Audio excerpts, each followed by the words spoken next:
Okay, very formal. Hello, everybody. I'm Yair, and welcome to our webinar series. We started these webinar series here in Philadelphia, all community-based, but now we're extending them to pretty much the whole world. These sessions are also recorded, and we cover a lot of different topics about Israel, about anti-Semitism, campuses, etc. And usually I just present myself as Yair, an activist from the Philadelphia area, Israeli and American. But for this session, specifically, I'll mention that I'm also a physician practicing in Philadelphia. And I think that we're going to host and we're going to talk about the American Jewish Medical Association, and we're lucky to have them. Sarah's going to introduce them in a second. But I think that just a couple words of introduction. I mean, if you would have asked me, any physician a year ago, if we're worried about anti-Semitism in healthcare, et cetera, I mean, people would roll their eyes. But now, it's like in addition to a lot of different things that are happening on campuses, et cetera, it's really scary what's happening also in the healthcare, both on the micro level, meaning that there's different practitioners, physicians that are, blatantly anti-Semite, anti-Zionist, and many doctors and physicians and nurses and patients, most importantly, are like, do we trust our lives with this physician, this nurse, if we are Jewish or Israeli, and we know that this person is anti-Semite? And this is a question that arises pretty much every day now, and it's scary.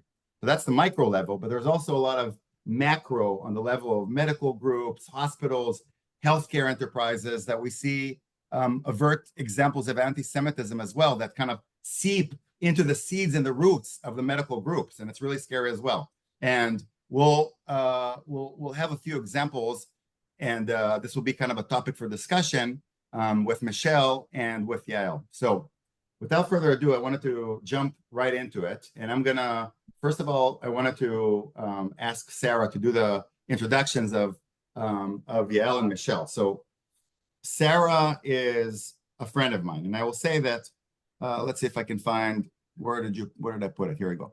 So I think I'm always trying to be optimistic a little bit, even though it's really hard to be optimistic nowadays. But I will say that for me, and I shared it with a lot of you, is that the silver lining, and I really mean it, is the connections and the creations and the friendships that we have created throughout these awful 9 months. I mean, previously there were silos, a bunch of Israelis, about American Jews, and everybody was, but now you see Philadelphia is one example, that you have amazing groups of hundreds of people that are all working together to do rallies, to fight anti-Semitism, education. The NEA was just here last week, and we had a very powerful rally. So Sarah, I didn't know her up to about a year ago, but now we became friends because we've been working together. And Sarah is really an amazing person. She's a pediatric oncologist at CHOP here at the Children's Hospital in Philadelphia, and she specializes in pediatric oncology and bone marrow transplant, like the sickest kids and very, very difficult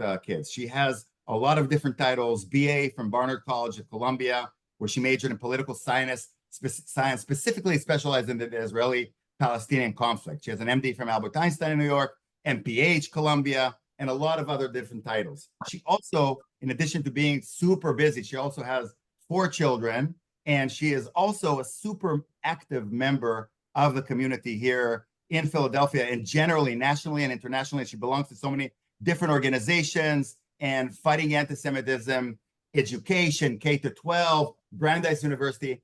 I don't know when she's sleeping, honestly. But anyway, Sarah, it's thank you for co-moderating with me, and please. Thank you so much. Thanks for the invitation. And thanks to everybody who's listening. We know everybody has quite busy lives, and just glad you could be here. And it's my huge pleasure to introduce both Yael and Michelle. We're really glad that you could be here with us this evening. You have done such tremendous work, and I just wanted to give a little intro to the many things that each of you have accomplished. I will start with Yael Halaas. She is a board-certified facial plastic surgeon in Manhattan with a specialty in facelifts, rhinoplasty, and aesthetic device research. And she has a long career of speaking both nationally and internationally in her field. She also graduated from Columbia University. She was a founding member of the Columbia Alumni Legacy Circle, graduated AOA from Cornell University Medical College, and serves as the president of the American Friends of Widows and Orphans of the IDF. Her 3 children and husband have been extremely understanding and supportive. I cannot imagine where you find the time to do the tremendous things that you are doing either. You are probably not sleeping very much either, I can imagine, with all of your work and all of your travels. So we just really thank you today for all the work that you've done and for founding the American Jewish Medical Association. Appreciate that. And then I want to turn to talking about Michelle Stravitz, who is the inaugural executive director of the American Jewish Medical Association. You have certainly hit the ground running with this organization, really tremendous in just the matter of a few months, what you have all accomplished. I can really barely keep up with your WhatsApp chats, so I really don't know how you either are finding the time to really make such important advocacy nationally as well as internationally.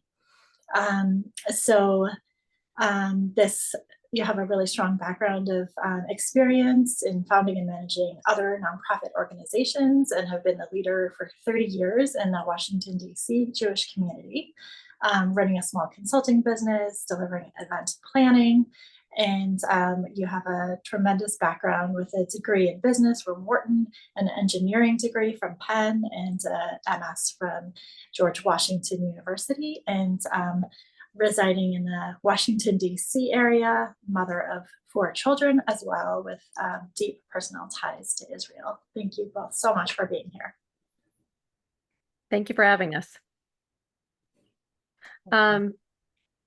So I'm going to go ahead and jump in with my usual surgical directness and to talk about the problem that we are all facing. Listen, we saw it all with the medical schools, and come October 7th, we saw it all. And I don't know about all of you, and I don't know if everyone here is working in healthcare, but I think it was particularly existential in when we see it affecting healthcare. Because this is what we've dedicated our lives to. We literally have dedicated our lives to the betterment of humanity. And we can all recall our days in med school, our days in residency, the all-nighters that we put in well before the Bell Commission, at least for myself. And to think that we have literally, like a second religion, Judaism is one religion, medicine is truly another religion. And to see the absolute lack of support and the giddiness that people are willingly and openly expressing anti-Semitism, and also the profound silence compared to how they dealt with anti-Asian hate or how they dealt with racism post George Floyd. Like all of you, we are wearing multiple hats. We are running our practices, doing research. We're business people in a sense. For those of us who are running our own practices, we have families, we have interests. We all are practicing our Judaism to different degrees, and to have to take this additional task of defending our lives, our existence, is something that we just can't desist from. So Sarah, how do I do it? I wake up at 4:30 or 5 in the morning. I spend hours. I go to the OR. I see patients. In between patients, I'm answering calls, answering emails, and then I do sleep actually really well at night, because there was something that I just had to do to fill this anxiety of how are we going to make the world a better place. So just to talk about how this all started, I think it's shocking to all of us to realize we never had a voice before. We really were so completely asleep at the wheel that although doctors are estimated to be anywhere to 16 to 19%, I'm just talking about medical doctors, but our group really is for everyone in healthcare right now. To think that 16 to 19% of the 1 million estimated doctors in the US, just medical, forget the osteopaths, it's kind of shocking that we never had a communal voice ever before. And there have been multiple instances. For those of us who remember the Gaza conflict back in 2014, we saw the incredibly biased articles that came out of the Lancet.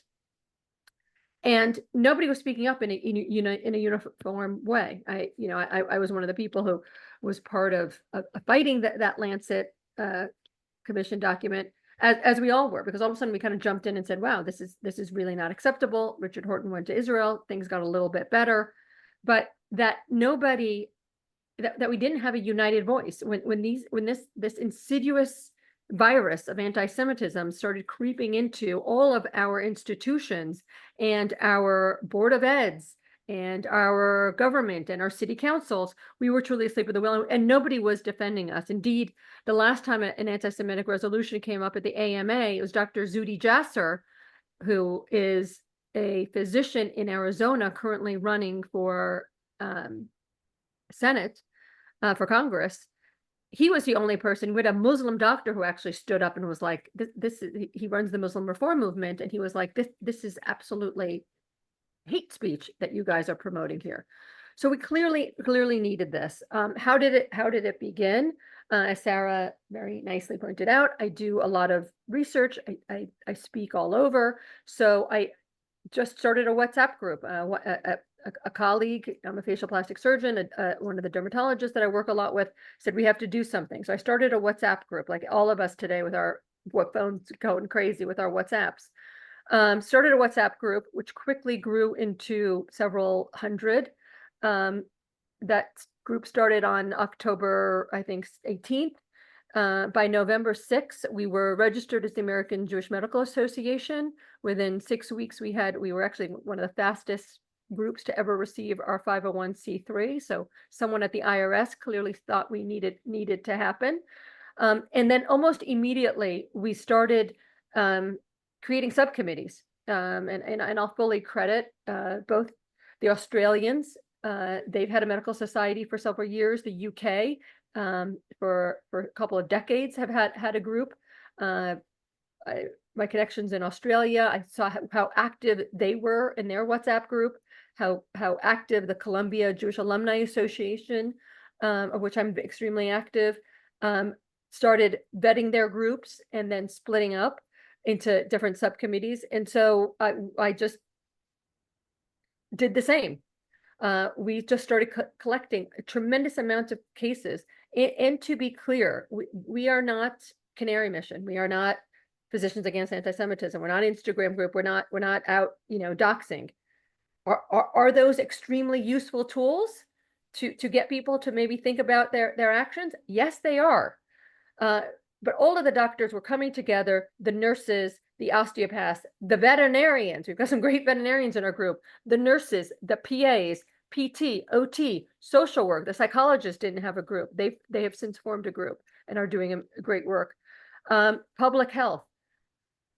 Everyone was coming together and referring everybody because there really was no voice. And what is so important about having a voice, an outside voice, is because all of you are going to be facing, whether in your practices, your medical centers, your medical schools, your university, your institutions, are going to be coming across people who are frankly anti-Semitic.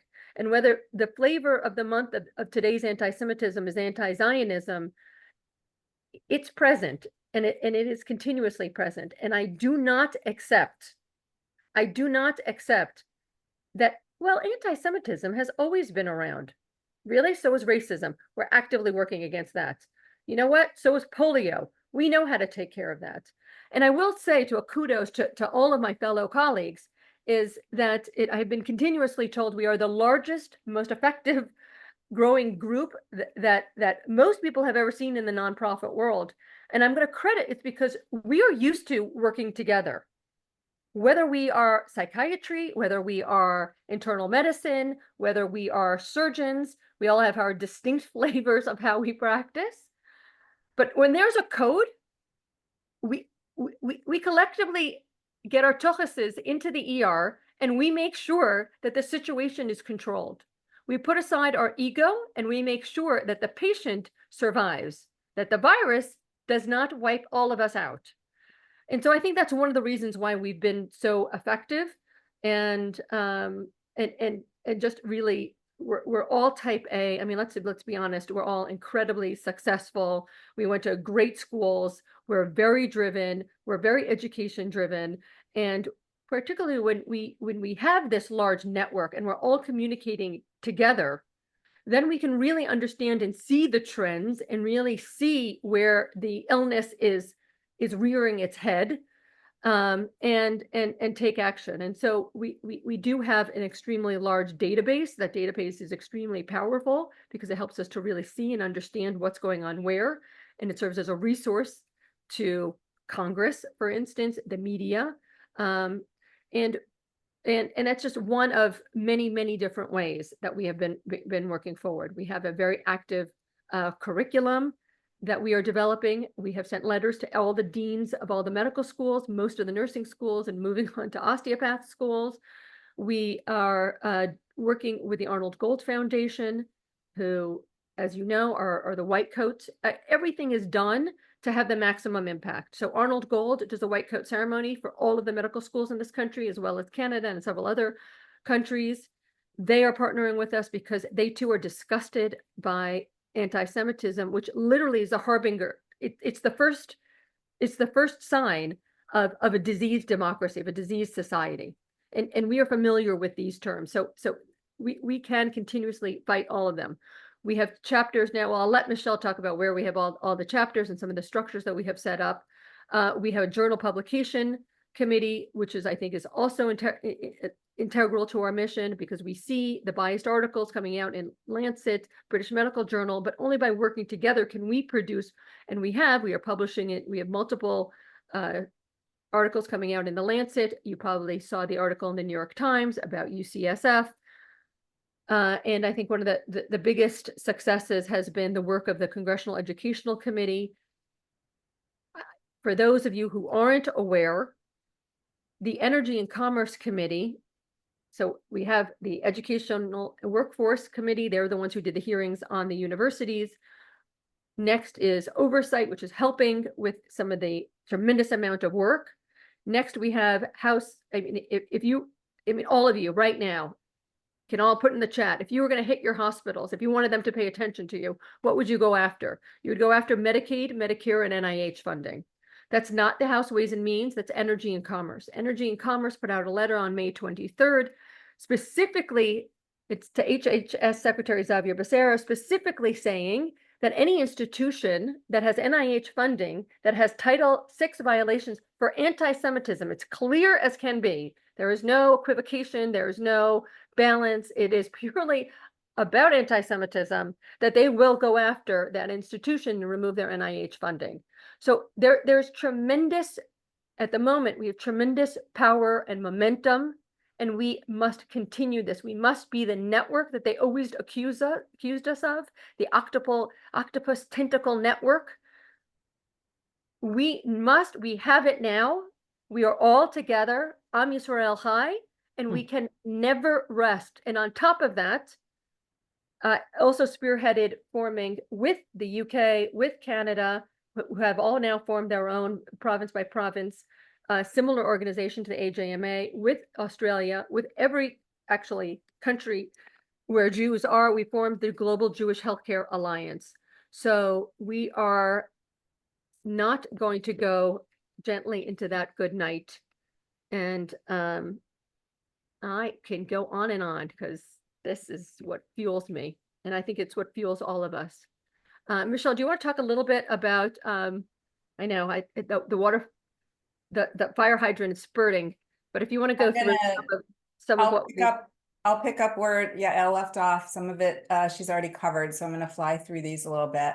But as she talked about, we went from a WhatsApp group that grew to over 1,000 people, and now we have even more than that, way more than that on WhatsApps, to a full-fledged organization. And AJMA is a membership, so we have people signing up as members. And I think Yair put the website and encouraged people to join. If you are any kind of healthcare worker, we have a category for absolutely everyone. As Yael alluded to, we have chapters across the country. They are constantly, new chapters are constantly popping up. Some states have several chapters.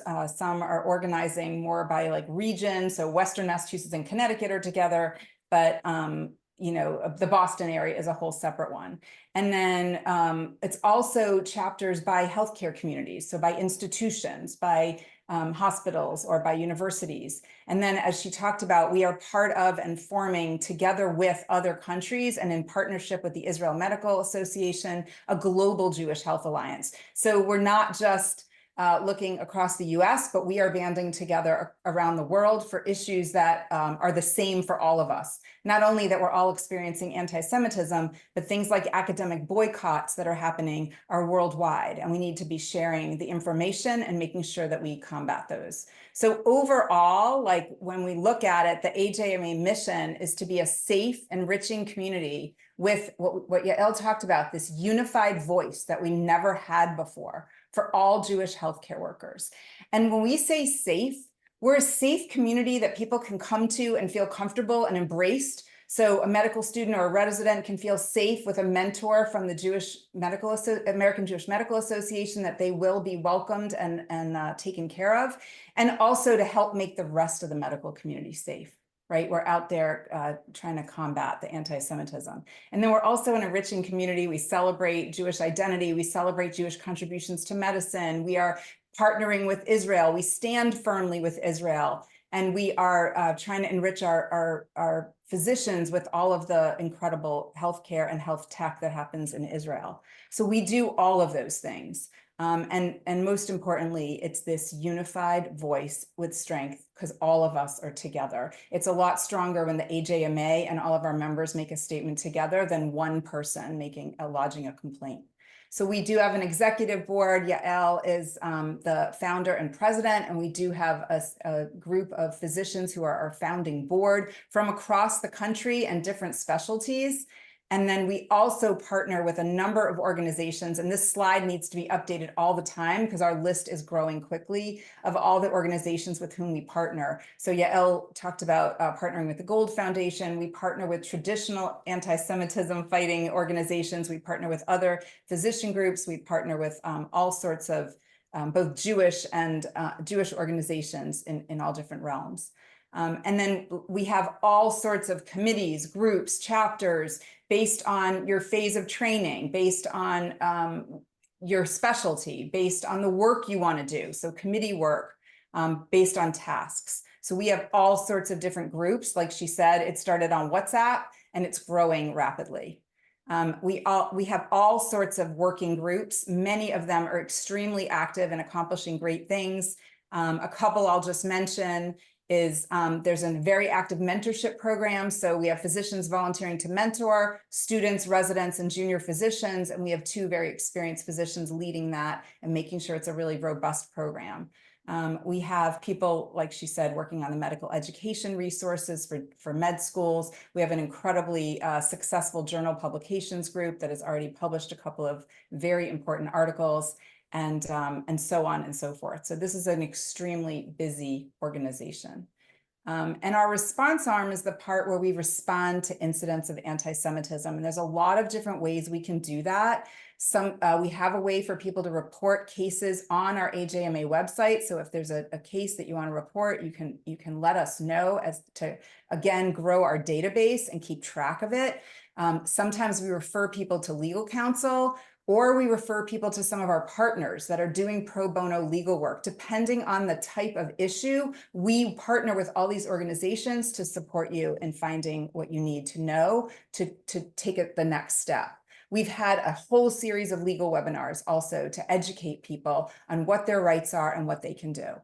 And this is just a sample of the many, many webinars we've had. You can look on our website at the events that are coming up. Some of them are open to the public, some of them are members only, but we cover all sorts of topics from woke anti-Semitism to Israel and the medical implications of prolonged captivity of the hostages. And we also celebrated Pesach by talking about a Zionist Haggadah. So we are, again, covering all sorts of topics to help enrich the lives of our members. These are a couple of the important publications I mentioned. The top 2 are were major accomplishments by some of our journal committee members. And then, as Yael said, we've been in touch with deans of all of the med schools, some of the osteopathy schools, and also nursing schools. And we're working with them to try to find ways to not just combat anti-Semitism, but educate students the way they educate them on other DEI issues. They educate them on racism. They need to be educating them on sensitivity to Jews and anti-Semitism and our concerns and Jewish identity. And then Yael talked about the input to congressional committees. That's been a really huge accomplishment. And we're also very busy responding to anti-Israel statements, as Yair talked about, on more the macro level, resolutions, positions, statements that come out from medical associations. We're jumping on those and making sure that they get opposed and dropped. And then on the local level, we do the same thing in different states. And a nice thing is we're working on medical missions to Israel, both for students as well as physicians. So that's all in the works. Many things we're doing. I could go on and on. Yael could go on and on about the importance of our work and the organization. But I'll turn it over to you, Yair. All right. Well, thank you. So listen, we were thinking about how to have this, how to use in the best way our time. And we always try to keep these sessions are max 75 minutes, meaning that at 9:15, we will stop for respect of the panelists and everybody, all the guests and attendees. So we're thinking about what will be the best way to address this. And the way that we decided is to talk about 3 cases. And as you can imagine, pretty much every single day, Yael and Michelle can find new cases from USCSF, California, Texas, New York, Philadelphia, blah, blah, blah. But we have decided to choose 3 cases, literally just from the last few days. And let's just say that the community here in Philadelphia is kind of storming and very emotional about several of these cases. So we decided to talk about these 3 cases. However, unfortunately, I'm not sure that we're going to be able to do so. And the reason is because I see the passion in Yael's eyes and Michelle's eyes, that I'm sure that once we talk about the first case and then the second case, it may explode into a conversation and discussion and 1,000 questions. But rest assured, in the same way that we had one very successful webinar about campus anti-Semitism, and because of the request of other people, we had a second one and perhaps a third one. If we want to, we can, as a community, arrange a second or third one, because I think that these are really critical issues. So I think we're going to jump right into the first case. And let me see here if Hani. We're getting some good questions also. And that's going to be, so hold on, I'm promoting Hani. Let's see if I can promote Hani into a panelist.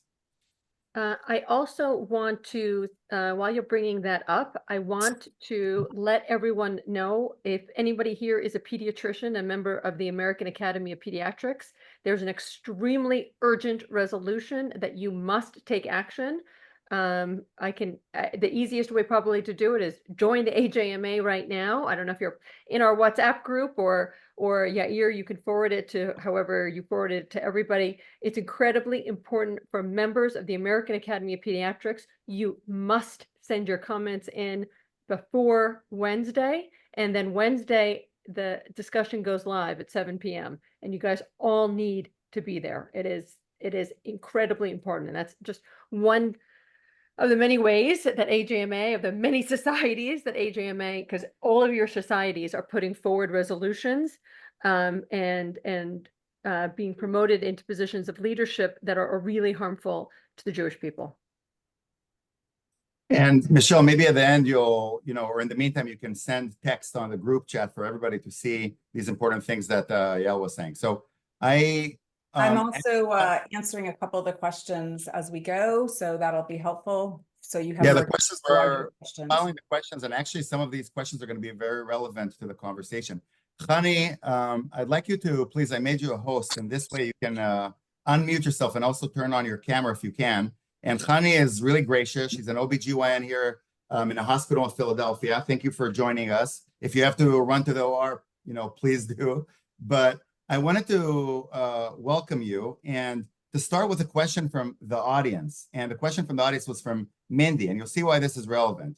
She, she's not a medical profession, but her question is, as a patient, when we have signs of anti-Semitism to us on a micro level, a physician, a nurse that we know, we heard of, we have seen signs of anti-Semitism, and we're Jews, or we or Israeli American. What do we do? How do we react to this? And I think that the first case that we want to talk about is a case that Hani is very familiar with and she struggled with. It's a case of somebody who is working with her and is expressing again and again anti-Semitism. As she's going to talk, I'm going to share a few slides that I took of some of the posts that she made.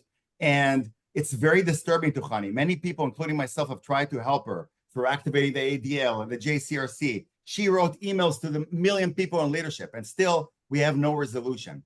Hani, do you want to take over and tell us a little bit about this very disturbing case? Yeah, sure. I hate that I have to be here, and I hate that I have to share this story. It is so beyond overwhelmingly challenging. So I am an OBGYN. I work at Einstein Jefferson Hospital, and I've been there for 10 years. And there is one nurse practitioner who works, she's a PA who works at labor and delivery in the triage area. So she is the first person that anybody sees who comes to labor and delivery. If they come to labor and delivery for any concern or complaint with their pregnancy, labor, whatever the case might be, she's the first person that they see. And she and I have had a fine relationship. And then come October 7th, and almost immediately she started posting pretty horrible posts, really anti-Israel, anti-Zionist, anti-Semitic, and really shocking in nature how quickly she was able to buy Hamas's propaganda, and how quickly she was able to just jump on that bandwagon was scary.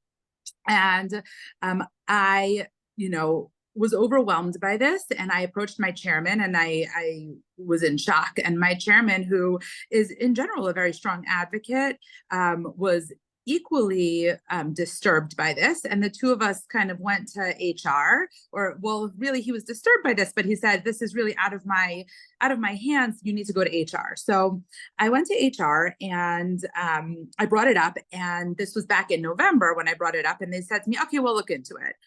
Didn't hear anything back. She continued to post multiple posts per day. Honey, hold on one second. While you're talking, I'm just FYI, you're not going anywhere, but I'm sharing screen, and you can continue talking, but I just want to share screen. Can you see my screen here? Yes. Okay, so these are just a couple of examples just that you can see. Because it's partially an investigation, I kind of covered her face, but you can see the things that she's saying. She's posting that the IDF committed rape of a 13 years old, and every accusation is a confession. There's no evidence that she's an OBGYN. There's still no evidence that Israel. So you can continue talking, and I'll show you, scroll a few some of her pearls. Yeah, so this was actually one of the more inflammatory to me, because I'm an OBGYN, and she is responsible for women's healthcare. And I approached my boss, and I said, I don't understand, me too, unless you're a Jew. So now Jews have to provide evidence for their rape, but apparently 13-year-olds in Israeli jails don't have to provide evidence. It was very disturbing and very upsetting how it was, allowed to be. And I went to HR. They said, we'll look into it. They never got back to me. I went again to HR after this was post was posted, and they basically said to me, well, if you don't like what she's posting, don't look at it.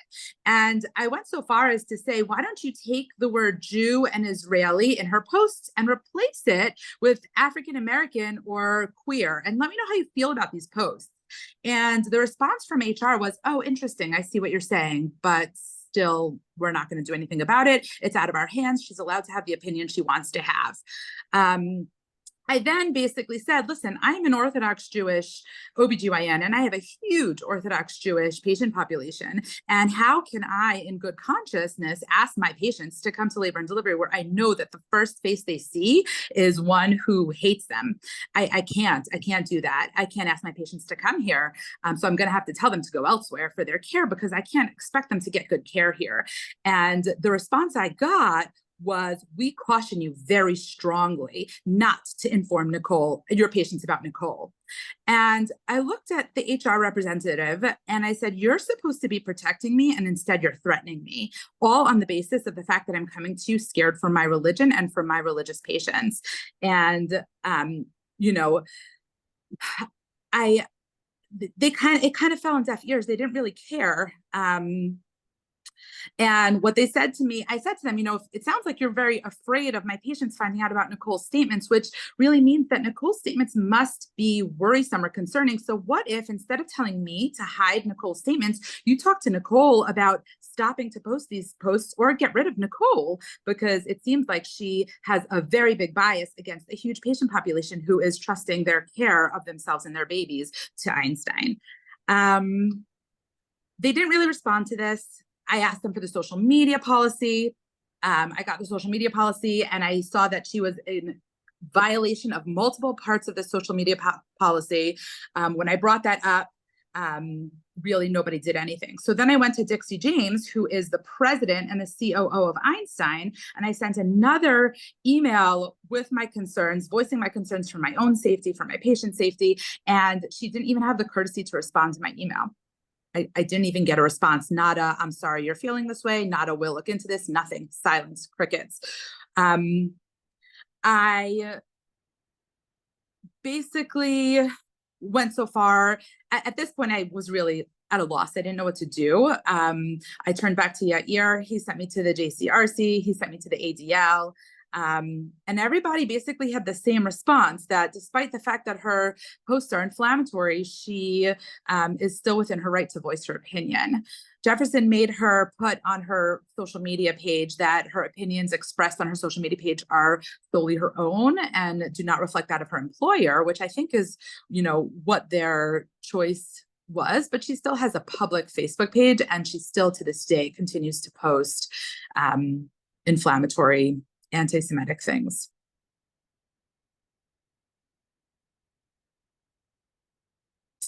I don't know what else to say. I'm kind of, here's where I stand, unfortunately.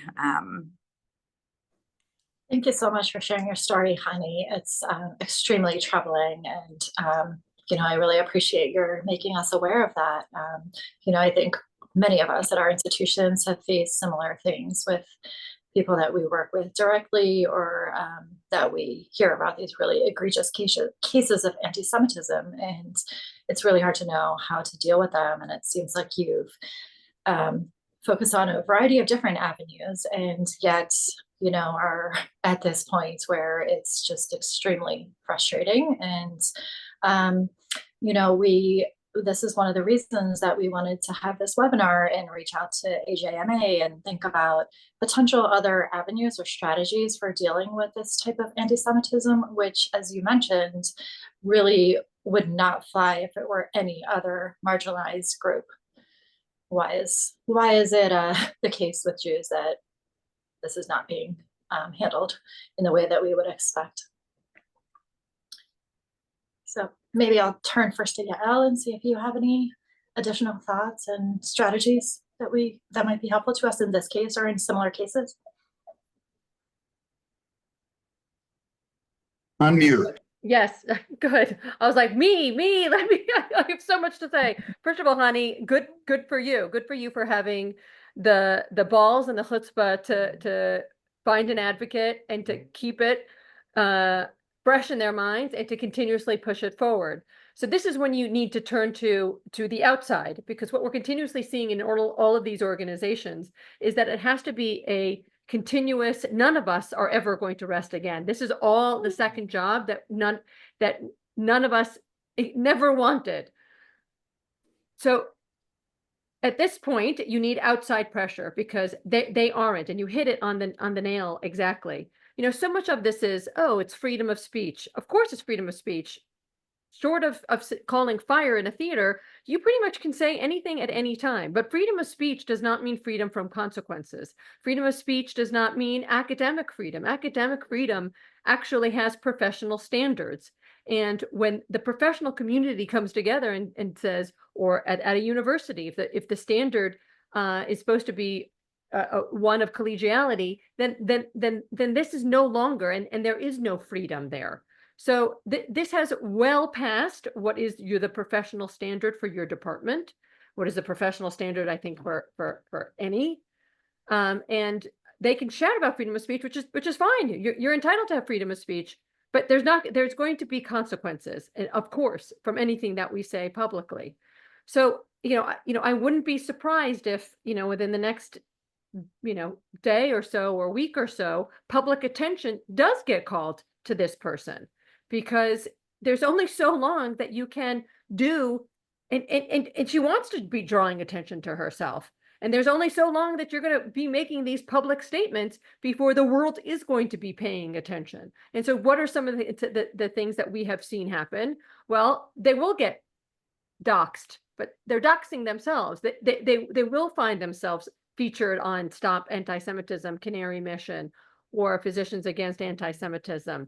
That could trigger a tiny URL campaign to everyone in the Philadelphia area, and to everyone probably nationwide, going directly to your president's mailbox saying, what the heck do you have on staff? You wouldn't tolerate this level of hatred and animosity to anyone else. You wouldn't accept a PA who is having bias and her where she's looking for her literature and for her information from clearly single biased sources. No one would accept a physician who's like, oh, well, I looked on Google and Google says you can drink, Kool-Aid to cure your cancer. You know what? No one would really respect somebody who really is looking at those sources. So you have to continuously, you have to continue putting pressure. The outside community locally has to put on pressure. Media has to put on pressure. As we've seen, and you may not be aware of it, the licensing boards do not want to get involved, particularly over social media policies. We've seen this throughout. We've seen this in California. We've seen this in Michigan. We've seen it in New York and New Jersey. The state licensing boards do not want to get involved with somebody who wants to be a total jerk off writing horrible things on social media.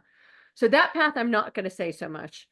In terms of the board certifying societies, literally the only person that they saw to the American Board of Pediatrics is the only board who went after a physician, and they literally went after a Jewish physician for a text on October 7th when he was looking for his family, and accidentally used the word Palestinian when he meant to write Hamas in a series of texts where he's clearly showing concern. So, and that actually was reversed. So that I wouldn't necessarily recommend. And then you need an outside organization, and that's so much why the AJMA needs to exist, who's going to write a letter to your Department of HR, or be it coming from DEI, which is supposed to be addressing anti-Semitism with the same fervor that they deal with racism, and a letter to your board, and a letter to the president. And that is only during that continuous pressure will they actually see that action comes forward. And then if that doesn't come forward, well, getting a lawsuit for Title VII might have them for a Title VII violation, for a hostile work environment. That's a possibility. Or Congress saying, do you get Medicare and Medicaid funding? Because you clearly are not capable of preventing discrimination against an entire class of people. So welcome to the struggle's real.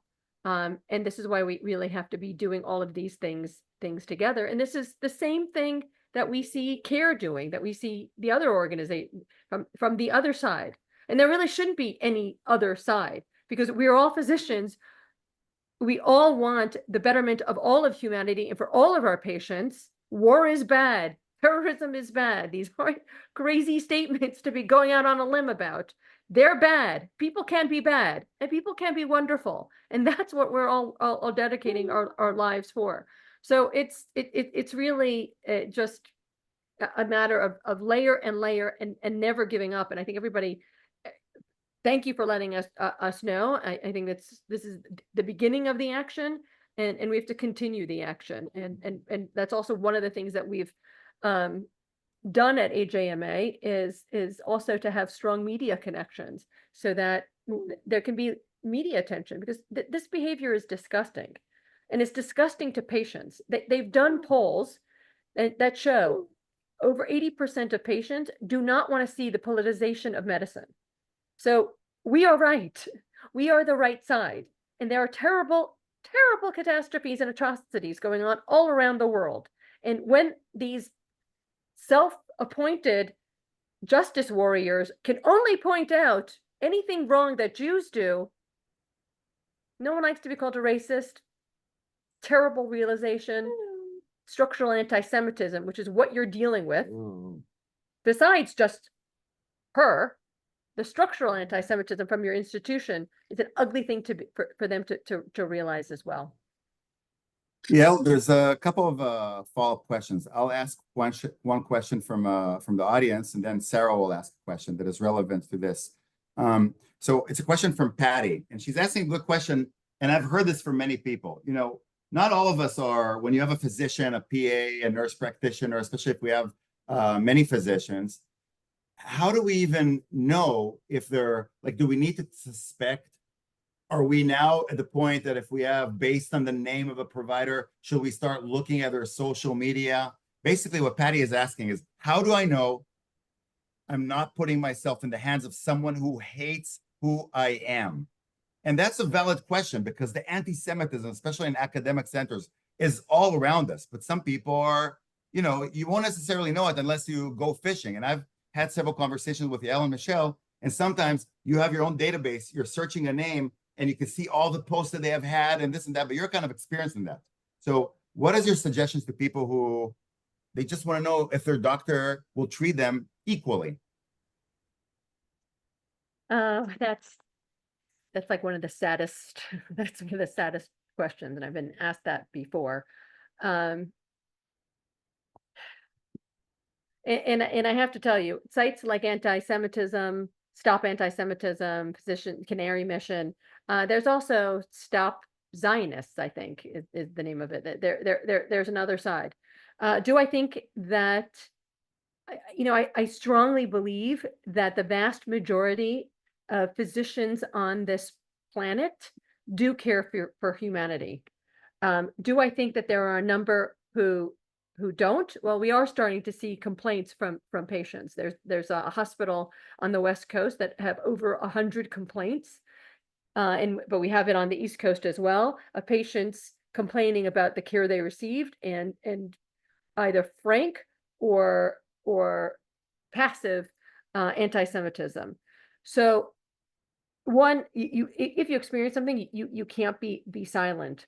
We are gonna, right now it's in our member section. We do have, you can just email us and tell us if you encounter something. But do I think that you do sort of have to look at what people are putting out on social media? Yeah, I think actually that you do. I really do. I think it really is a sad place that we are starting to see that. And if you want to know what motivates me, I mean, a lot motivates me. I'm hot-blooded. I'm Latin. I'm Russian. I'm you know, Israeli. I'm like every stereotype you could say. But what really frightens me the most and drives me the most is that when you look at 1938 Germany, the profession that joined the Nazi Party earlier and in greater numbers than any other profession were physicians. Physicians and nurses were the ones who really pushed forward the Nazi agenda. Because once you have physicians dehumanizing a minority, that's death. Once physicians are not, and nurses are not seeing the right to live, you have the Holocaust. So sorry to be depressing on that point, but we're fighting. So yeah, I mean, I think you do kind of have to look. And they're actually, and this was an action by the Illinois State Board. There was a therapist in Chicago who put together a list of Jewish practitioners for people to avoid. And that person actually is being brought up on violations against their license in Chicago. So that's for a psychologist. So gross behavior is being tackled, and basically one should just not engage. One should be better educated, and that's what we're looking for. That's what we're trying to do and partner with organizations. And that's really what we should have been doing all along, is really pushing and insisting on being treated just like any other minority group. and being educated about. We need our Holocaust education. Medical ethics, literally the field was developed because of the Holocaust. So education really is the first thing that we want to do, but we also really just have to always now truly be on our guard, and that's kind of the dual mission. And we do positive things too. I mean, we sponsor holobakes. The mentoring is fantastic. We had amazing material for Jewish Heritage Month. We have a lot to celebrate. What we've contributed to, and don't lose that narrative. What Jews have contributed to Nobel Prize winning science, to medicine, is really an enormous. We have a tremendous amount to be proud of as well. So I hope that someone answers. Let you have a lot to say for sure. And last question about this topic, Sarah will go ahead after this, because we're not going to cover all 3 topics that we wanted, or cases that we wanted to, but in 5 minutes, we're going to jump to the next topic. So last question on this, go ahead, Sarah. Sure. So I think the theme of a lot of the questions that have come up in the Q&A and a lot of the questions that, I hear from my colleagues is just going back to cases that are similar to what Hani raised, of basically, we're physicians, we're healthcare providers, we're not trained in dealing with anti-Semitism, and basically just, what do? We see something egregious happening in our system. We want to respond. You've talked a lot about some of the various strategies, but I think it would be helpful to have a really simple, straightforward kind of stepwise approach, because these cases are happening all over around the country, and they're probably going to become more numerous. And I think if there were kind of a step-by-step guide, what is the first tack do we take? And then how do we escalate it? When do we look for, Title VI or Title VII violations? When do we look for pro bono lawyers? Just what would your strategy be in just a very simple fashion that we can use as a takeaway from this webinar? Sure. That's for like an individual on their own, or individual in an institution, because I mean, oh yeah, sorry if that wasn't clear. So as an individual, if we see a case, similar to this case that Hani is talking about an individual who is responding in an anti-Semitic way, how do we potentially gather other colleagues that may also have the same concern, and what are the various steps to take at the very beginning? Yes. If you're in an institution, I think the first thing that everybody should do right now is figure out whether you have a Jewish affinity group or Jewish employee resource group. That's always the first step, because there's more safety in numbers. And once you begin that process of figuring out if you have a Jewish affinity group or a Jewish faculty resource group or employee resource group, then you kind of start to figure out where the administration is on the treatment of Jews. Usually also there's an element of that is with the DEI office, or there's some type of DEI or diversity or inclusion or minority specialist office, and ask them, how do they handle anti-Semitism? I mean, the best thing to do is to be proactive rather than reactive. So once it's very important to have an affinity group. And the reason is because 1, you can hold events. 2, you've access to a listserv, so you can publicize and you can find like-minded sources. Then also really ask your DEI, how do they handle anti-Semitism? Find out what the social media policies are. Find out what the dress code policies are. That's another reason. You cannot walk into a hospital usually draped in paraphernalia supporting any political cause. And AJMA, by the way, is strongly bipartisan, and all levels of religion and identification as Jews. So those are the first things, because once you have powers and numbers, and once you understand what your policies are, then you know how to proceed. Honestly, I would probably move forward first. I mean, once you have an understanding of that, start filling out a report, and also don't be guilty of what you're accusing the person of. If you're writing, I hate all of these people. Well, you don't want to really call somebody else out if you yourself are writing horrible, hateful posts. I would say really don't engage. I don't think doctors really should be engaging in anything that would really make our patients feel uncomfortable.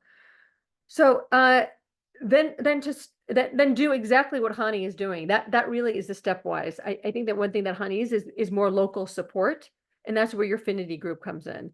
Then you can start reporting it also to us. If there's something that you really see that is egregious and potentially life-threatening, okay, you have to go to the police, you have to go to the ADL, you have to go to the FBI if you're under threat. But otherwise, that's how you kind of begin that escalation. You need to form a group. You need to know what your policies are. You need to officially report, officially report in emails, keep track of all of those emails. See when you get nowhere, keep all correspondences. And then as you sort of kind of build your situation, then you start reaching out to and you can at any point reach out to us early on to get support on how to take things to the next level if there's really no response. This is amazing. Yael, we'll move to the next case. But before we move to the next case, and I added Phil Hirschman from the Philadelphia area also who's going to describe the case.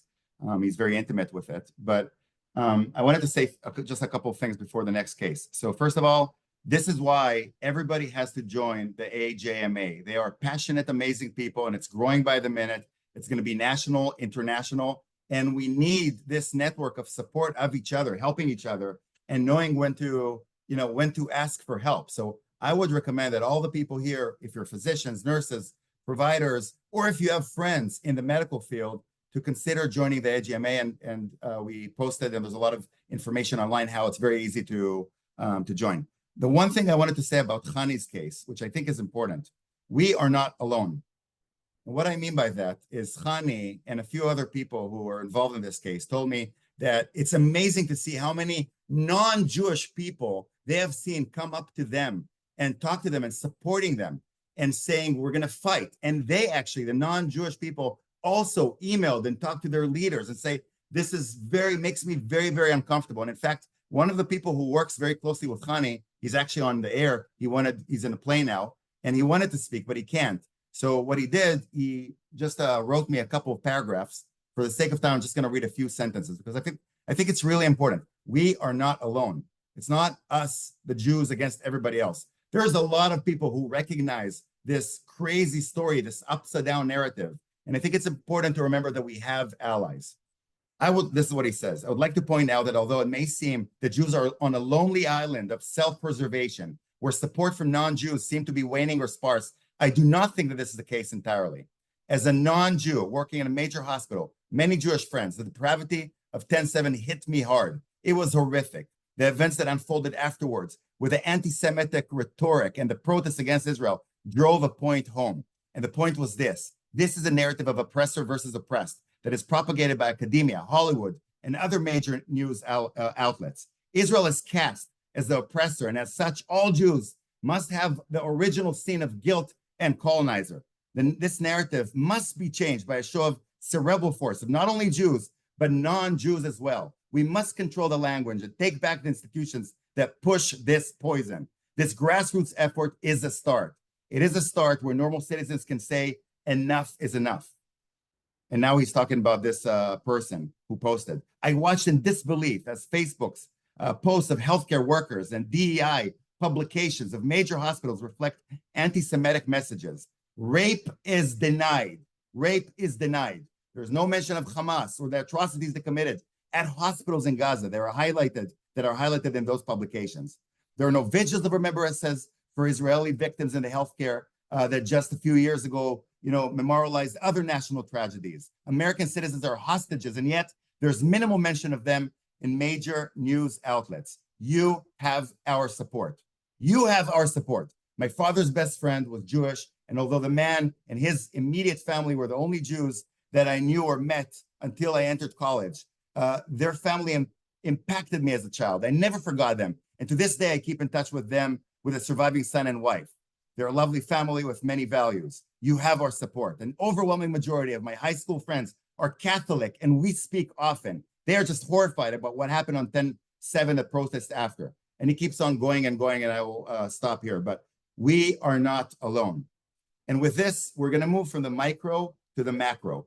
And just a week ago, or less than a week ago, there's been an explosion in a giant healthcare here in the Philadelphia suburbs in an area that is beyond Jewish, so Jewish, that basically in their DEI or DREI main newsletter, the whole 2 first pages cover was basically the most anti-Semitic, filth, disgusting, horrible article from that enterprise.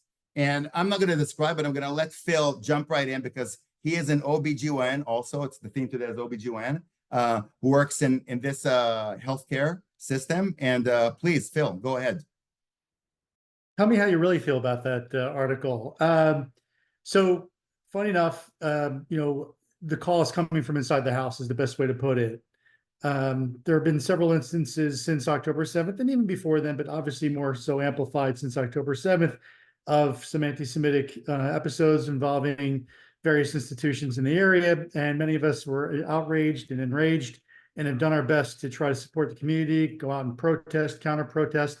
I have children on campuses who are, unfortunately part of this process and have been trying to fight back. So doing everything I can to support my kids, to be aware of my community. And lo and behold, July 4th, sitting on my sofa, hanging out, getting ready to, go out that evening potentially to catch the fireworks. And I received a message from a friend forwarding me a message on Twitter. Someone had picked up on a publication from Mainline Health. And for those who are not aware, it's a very large multi-system hospital system in the pretty affluent western and southern suburbs outside of Philadelphia. And the catchment includes a pretty sizable Jewish population. And the publication came from one of the main flagship hospitals, and it's their Institute of Medical Research, known as the Lankenau Institute of Medical Research. I had not been aware of the publication, or at least had not seen anything really previous to this, because I am on staff at one of the sister hospitals, Bryn Mawr Hospital. When I read the article, and I'm using that term loosely, I was outraged. So much so, the title of the article was Biography of a Hospital During Occupation and War, under the guise of the Lankenau Institute of Medical Research, DRE&I newsletter. Little background, I am a military veteran. I have served in a combat zone, in a war zone. I've been in practice now in Bryn Mawr for now 18 years, so I'm an old man now. But frankly, there were so many ways that you could, go to someone or to other areas of the world and talk about biography of a hospital during war and occupation, during occupation and war. But you read through the article and then you start to say, first of all, what does this have to do with DRE&I? And then when you also look at the actual sources of the information, it says cited from WHO, UN, Doctors Without Borders, and, quote, other sources. You read the article, it's quite inflammatory, libelous, outrageous. Within minutes, I had sent off, and I usually like to let things sit and gestate before I send off emails. I couldn't let this sit, not on July 4th. I was offended as a military veteran, as a Jew, as someone who's been in the health system. It made no sense to me. I sent an email right off to the CEO of the health system, Jack Lynch. He responded immediately. I'll give him credit for that. The response was less than stellar. I was quite offended. They tend to call situations where they might have done something wrong an ouch moment, and he used that same terminology. That was unacceptable. Also, simultaneously, I received an email from the chief academic officer of the health system, who I have a relationship with as well, and including the invitation to call him, please.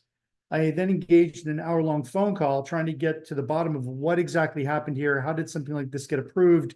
How was this even under the guise of DRE&I, let alone actual news, when there was clearly propaganda involved here? It was hateful, it was disgusting, it was despicable. I made it quite clear that this was not acceptable, and I also had expressed as much to the CEO. The next thing I did was I immediately started counting on my allies. I reached out to some, basically some of my colleagues in the health system who I knew would understand this. They were aware and immediately were also outraged if they weren't aware. And then by good fortune, through social media and my contacts and people I know in the community, I was able to get in touch with you. I had also reached out to the ADL, as well as the Federation for Philadelphia, Jewish Federation. And really, essentially, since July 4th, it has been a whirlwind, a tornado of just absolute unbelievable activity and a groundswell of support. I regret not having been more involved or aware of the AJMA, to be honest. Was basically working at the grassroots level what I could here. I will say that the main line traditionally has been a very kind of conservative, staid and steady community. WASPy is a good way to call it, if you like, although there's been a huge influx of the Jewish population really in the last 2-3 decades, especially for Lankenau. In fact, they have a dedicated suite just for folks who are Shomer Shabbos. They have significant donors specifically to that facility to help with that part of the community. There is a pretty large Orthodox Jewish community situated right by that hospital. And so we also see quite a bit over where I am in Bryn Mawr. So this was quite shocking. And then off of that, as this picked up steam and was amplified in social media circles, I had any number of people reaching out to me expressing their concerns, stating that they did not feel comfortable and did not wish to get their health care in mainline health because they couldn't know where this was coming from and who was an ally and who wasn't. It didn't matter if it was a doctor or not, and especially if they knew that the doctor was even Jewish or an ally of Israel or Jews. Nonetheless, there was a lot of back and forth so far. We have chosen to kind of step back a little bit in terms of engaging directly with hospital administration. We really do not have any accountability as far as I'm concerned. There have been a lot of, we're sorry, we're sorry, we're sorry. But as of right now, with the rapidity of how things have developed, we now have actually a meeting scheduled tomorrow night with a representative from the ADL, as well as some of our clergy on the main line, and many of the doctors and healthcare providers in mainline health, virtually as well as in person, to come up with our strategy and response. I think you've got a wide spectrum of opinions here, but for the most part, I think most of us agree that this was egregious, should never have happened. We don't have anybody who's specifically taking accountability for this. We do know that the person who's in charge of DREI and human resources, their name is on this, the document, not specifically the author of this article. Someone had to sign off on this, and it's just a symptom. Again, if there are other things that are occurring maybe outside of the hospital setting, and now we're seeing this in a healthcare setting, someone has to know something. Someone's got to have some enmity here. And it's scary times. I have one of my children is interested in going to medicine. He's studying for the MCATs as we speak. And I want to make sure that I can make sure he's in an environment where he can feel he can gain the confidence of his patients and feel comfortable and be proud as a Jew and be proud to be a physician and be a proud supporter of Israel. And if he's seeing that we're fighting back and we're going to do things and take care of our own business, I think that's hopefully inspiration to him and to the rest of my family and everyone else. I am sorry you're going through it, and this is happening at every hospital everywhere. And there's two things that I really want to address. I really actually want to talk about your son and the future of Jews in medicine. And also, let's talk about what's actively going on right now. So what's going to happen right now is you're going to be as gaslit as possible. I mean, it's an ouch.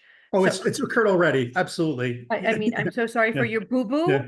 Yeah.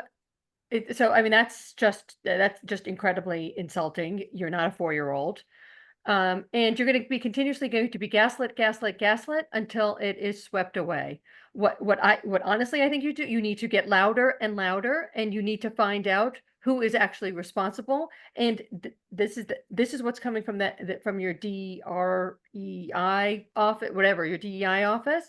Well, then you need to march in there and be like, you clearly have a problem with anti-Semitism. You clearly are in violation of, you have to keep threatening, and you cannot let it back down. As of May 2023, the White House put out their policy on how to fight anti-Semitism, and they're in complete violation of White House policy. So I would absolutely not back down. I would actually go after these whoever is responsible for doing this. And what ultimately I think that we're all seeing is that there is a philosophy, an ideology that is behind it, a structural anti-Semitism, just like there's structural anti-racism. And I would keep pummeling to find the person who was responsible, who read this and who approved this. Also, the person who wrote it, by the way, is who wrote it? Someone who's at the hospital? So they used it under the guise of the multiple sources without actually creating, without a specific author. Someone actually had to obviously edit it. We still have not received a proper answer, and that's why we were really kept on them. But now we've decided, okay, we have so many different voices, and people were so angered that we want to now. We're having again a formal meeting tomorrow night, and we're going to come back at them. We're not stepping down. That's for sure. We want accountability, and if it means that someone has to get fired, that's so be it. People fired, so be it. And that's what you're going to have to pursue, and they're going to just keep trying to gaslight you and to just let it kind of fall by the wayside. Honestly, sometimes we're as you can see, if you want change, you have to make dramatic change. You know where's getting change? I mean, the worst places, UCLA. And in the next few weeks, you're going to see massive action somewhere else at another medical center. That is the same thing that you have to do. You have to do rallies. You have to go to the press. I mean, we can help you with all of these things. Go to the press, have a rally, have all the Jewish patients. I mean, I can, and by no means do I want to come across as, oh my gosh, she's so inflammatory. No, I mean, wonderful. If you can take care of it collegially, wonderful, take care of it. But what has to be done is on so deep on so many different levels. Your DEI office needs to be addressing anti-Semitism. There needs to be education going on. And, you know, we have someone from AJC on here. We also work with Project Shema for the more progressive audiences. There needs to be a tremendous, our curriculum that we're developing and putting forward. There's a tremendous amount. They've been doing everything that they've been doing for structural racism. They need to be doing for anti-Semitism. Needs to be employee training. There needs to be a Jewish affinity group. Do you have a Jewish affinity group actually? Is there a Jewish ERG? Who's the group? Who's fighting this? So we don't have a specific, so what's funny is that with the DRE&I, if you look at all the different types of affinity groups they have, we don't have one. Even though there's obviously a significant number of Jewish physicians, and although in my department, specifically at Bryn Mawr, I'm like really the only one of two that are Jewish, you know, in the department for OB at Bryn Mawr, but there's a good number spread through the system. You know, it just never occurred because we typically have informally always worked with each other, you know, and felt that we were fine and felt that we got along well with our fellow department members. But it points out that need that, you know what, you have to kind of bond together and form your own affinity group. Absolutely. And you know, our jolly humanistic yay life really hasn't served us well. And we have to, the other thing that you really have to do in your organization is see who is in power. If there is a advisory board, run for it. If there is a local city council, health, whatever their position that you can possibly run for, you need to run for. And just wait and see, because we still have so many institutions that are refusing Jewish affinity groups well, we don't have religious affinity groups. Well, Jews are a distinct ethno-cultural group, not just religion. So you can't back down. You have to on every single and every single touchstone. And this is actually your point, is not absolutely get to the bottom of this newsletter, but say this is evidence of the structural anti-Semitism. Use the same language of the structural anti-Semitism. You have been completely negligent. And I'm happy to provide you with the White House policy from May 2023. You've been completely negligent. It's a complete dereliction of your duties. And use all the key words that they like to use them back so they realize the deep ouch that they are setting themselves up for. And yeah, let me just interrupt, and I'll just say that in addition to all the amazing work that the physicians at that health system are doing, there are, like I said, there's an activist group of over 300 people. And I can tell you that in the last few days, since July 4th, there has been so much, not only anger and frustration within the non-physicians, non-healthcare providers, just patients and people who live in the area, and so many different thoughts about rallies. We're working on petition, letters, et cetera, but I'm glad that we're now collaborating with the physicians, with Phil and Nachum and other people in his group. The last thing that I wanted to say, it's 9:15 and we're at the end of the hour and 15 minutes. And Sarah, do you have any last comments to make before we dismiss this amazing, powerful event. And like I said, if we want, we are more than happy to arrange another one if the audience are interested in it. Very important. Yeah, no, I just wanted to say that what you've shared with us is just extremely informative. I know you've probably only just touched the tip of the iceberg of all that you have, all the valuable information that you have to share with us. I just thought maybe you could point us to some of the other resources that we can find through AJMA. I think healthcare workers are extremely busy. No one thought that we were going to have this additional role and job, but we do. And if there are resources that can make that easier so that we can all become as involved as possible in battling anti-Semitism, as reaching out to resources, templates, connections, contacts, that would all be extremely helpful. That's Michelle. Michelle, I would say the easiest thing to do now is to join the AJMA, and in the membership section is anything that has been in my mind has been put in, it has been put, and anything that I have found in the past few months, it has been put into the research section. We have a very robust resource session. There's videos, which is recordings of many of our webinars, which are extremely informative on these topics, including the legal webinars. I did put something about that in the chat and responding to questions. We have a whole bunch of articles and about 50 more going up this week. Both, the few that our members have published, but also all sorts of relevant articles that help to inform you and sort of guide you, as well as articles and news that have been about issues that our members face, like at places like UCLA and UCSF that Yael earlier mentioned. So that's all on the website. There's also a forum and ways to communicate with different groups and learn about what's going on. And we have new webinars all the time. Someone asked about resources for forming an ERG. I shared a PDF in the chat about it's guidelines from ADL actually, but on how to form an ERG at your own organization. So there's some guidance there. And I also shared, Yair shared our info@theajma.org. Feel free to reach out to us and we'll be happy to try to respond and help you and point you in the right direction. We have a whole group of attorneys that guide people and counsel them on what is a case and what they can do. So. Well, thank you everybody so much. Thank you, Phil, for joining, and Chani for still there, and Sarah for helping co-moderate, and of course, Michelle and Yael that are amazing and have been doing so much incredible work. Keep on doing this. Kol hakavod, yishar koach.